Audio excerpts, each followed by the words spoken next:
About 2022, if I'm recalling correctly, there were two narratives or two things that came up with Bitcoin. One was Bitcoin and crypto, just to use a generic term, are two completely different things. And that's on the basis of decentralized characteristics and decentralization and the degrees of which they apply to each token and protocol. There is definitely a separation given that Bitcoin is the most decentralized of protocols out there. And then within Bitcoin itself, I recognized two different, I guess you could say, narratives or way of, at the time, I think I said how you could recognize Bitcoin. One was as the store of value, and the other was Bitcoin, the network. I think in light of what has happened within the last week with the rulings, the smackdown of Binance, and then also the BS trumped up charges with Kraken, alleging that they're selling unregistered securities, which is translated into anything that's not Bitcoin or Ethereum, only because every other protocol has no definition to it yet. So you take a judge who's friendly to regulatory agencies and centralized authority and decision-making, and even the most BS trumped up charge can be hung on the wall and be considered legitimate. In light of all this, I think that plus with the pending spot Bitcoin ETFs, I was listening to Natalie Brunell doing one of her Coin Stories interviews with Dan Tapiro, who I never really followed. I know, familiar with the name. And when I heard him talk about comments from people in finance who have been doing things for the longest time,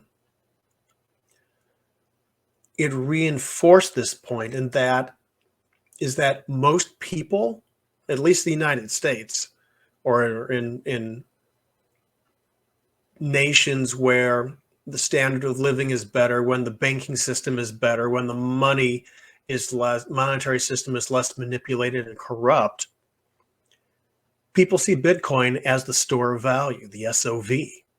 They're not incentivized to look at Bitcoin, the network, the SDN, the Sovereign Digital Network.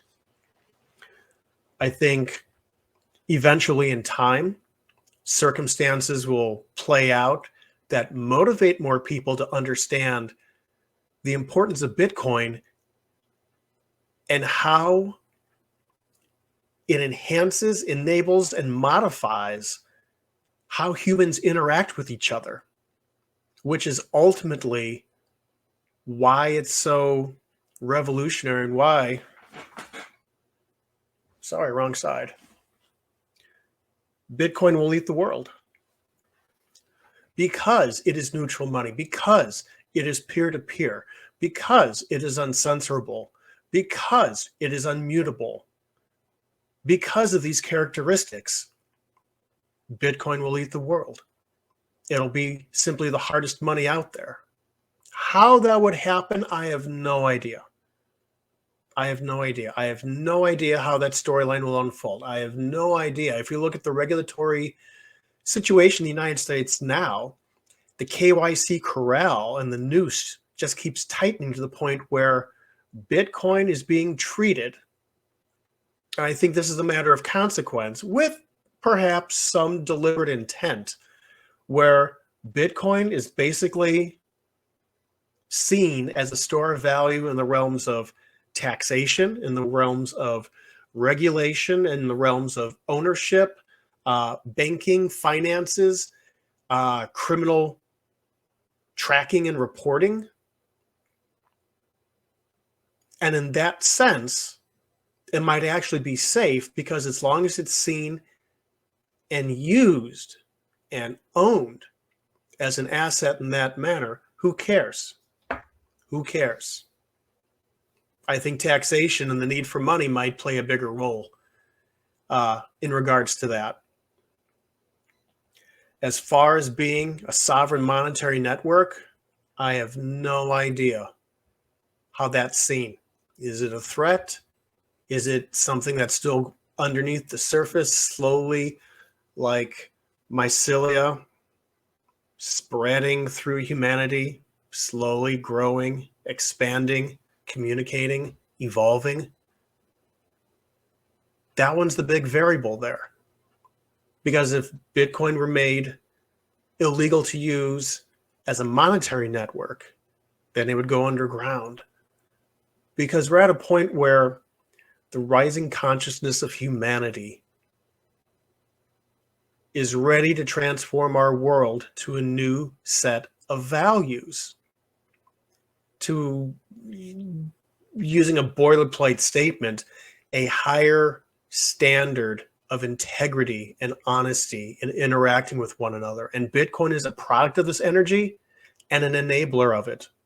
And that's why, at this point in humanity's evolution, where we are in time and space, Bitcoin slots in perfectly. Well, it slots in pretty goddamn well. So there's a lot of open questions there. Does the KYC noose, if laws and rules can be passed that control how people interact and own Bitcoin, does it limit how it can be used to enable human sovereignty and the practice and exercise and expression of human sovereignty as we interact with one another? I don't know. I don't know. These are things that need to unfold.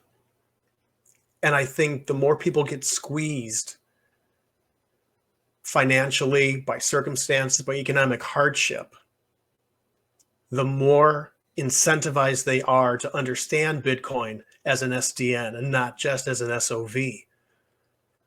So we'll see. We'll see how this unfolds. But right now, there's a lot of things in the air and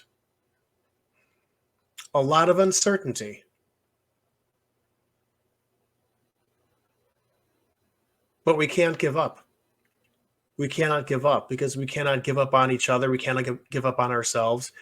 We cannot accept a world, nor are we, a world where centralization becomes the way. Centralization's run its course. Humanity experimented with it. We took it as far as we could. The flaws have gone through, and just like anything, down from the mass scale of the entirety of human culture and humanity down to the individual level, our ways must change as our world changes, as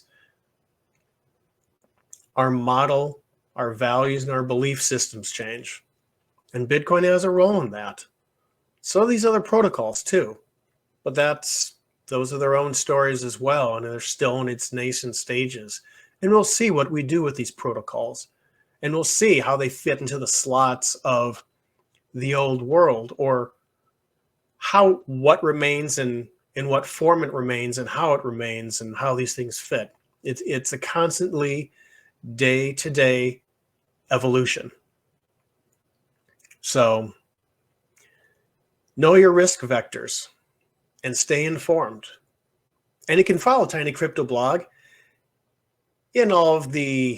via all the links listed in the show notes. And on that note, everyone, thank you for tuning in. I hope you got something from this, and be well. Talk to you soon.